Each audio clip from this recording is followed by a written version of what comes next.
Hi friends, movie sneak சேனலில் நான் என்ன மூவி அப்லோட் பண்ணியிருக்கேன்னா, ஆஃப்டர் த ஹண்ட் அப்படின்ற 2025ல ரிலீஸ் ஆன அமெரிக்கன் சைக்கலாஜிக்கல் த்ரில்லர் மூவி. இந்த மூவியோட ஹீரோயின் ஜூலியா ராபர்ட்ஸ். அவங்க வந்து ஏல் யூனிவர்சிட்டியில் ஒரு ஃபிலாசபி ப்ரொஃபஸராக இருக்காங்க. அவங்களோட பெஸ்ட் ஃப்ரெண்ட் ஹேங்க்னு இன்னொரு ப்ரொஃபஸர்.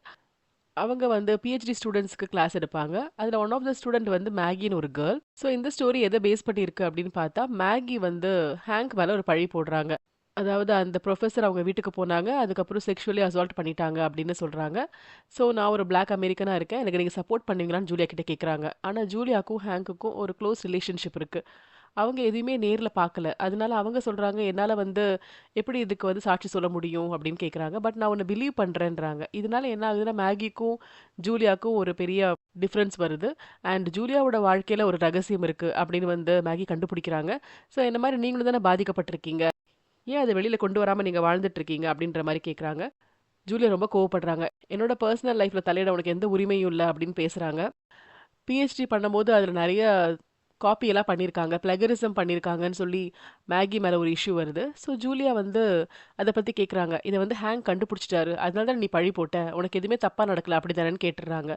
ஸோ மேகி வந்து ஜூலியாவ பலார்ன்னு அரைஞ்சிடுறாங்க. அந்த அளவுக்கு இஷ்யூ சீரியஸ் ஆகுது. மேகி கடைசில வந்து கோர்ட்ல கேஸ்லாம் போடுறாங்க. ஹேங்க்குக்கு வேலை போகுது. அந்த மாரி இந்த கதை போயிட்டுருக்கு. ஸோ மேகி ஜூலியா மேல ப்ளேம் பண்ண மாரி, அவங்க வாழ்க்கையில ஏதாவது சீக்ரெட் இருக்கா? அவங்களுக்கும் ஏதாவது ஒரு அசால்ட் நடந்திருக்கா? அவங்க ஏன் சப்போர்ட் பண்ண மாட்டேங்கிறாங்க? வெளியில காமிச்சுக்கிற மாரி ஃபெமினிசம் பத்தி பேசுற அவங்க, உள்ள வந்து வீக்கா இருக்காங்களா? அப்படின்றது மாரிலாம் இந்த கதை வந்து ரிவால்வ் ஆகுது. கடைசியில வந்து மேகிக்கு என்ன ஆச்சு? ஹேங்க்குக்கு என்ன ஆச்சு? அண்ட் ஜூலியாவோட பொசிஷன் எப்படி இருந்தது? அவங்க ப்ரொஃபஸரா கன்டின்யூ பண்ணாங்களா? இல்லையா? அப்படின்றது தான் இந்த கதை. இந்த கதை ரொம்பவே டிஃப்ரெண்ட்டா இருந்தது. அண்ட் எண்டிங்கும் வேற மாதிரி ஒரு டீச்சிங்கோட முடிஞ்சிருந்தது. ஸோ கண்டிப்பா நீங்களும் பாருங்க. இதே மாரி டிஃப்ரெண்ட் ஸ்டோரீஸோட சீக்கிரம் உங்கள மீட் பண்றேன். அதுவரைக்கும் நன்றி. வணக்கம்.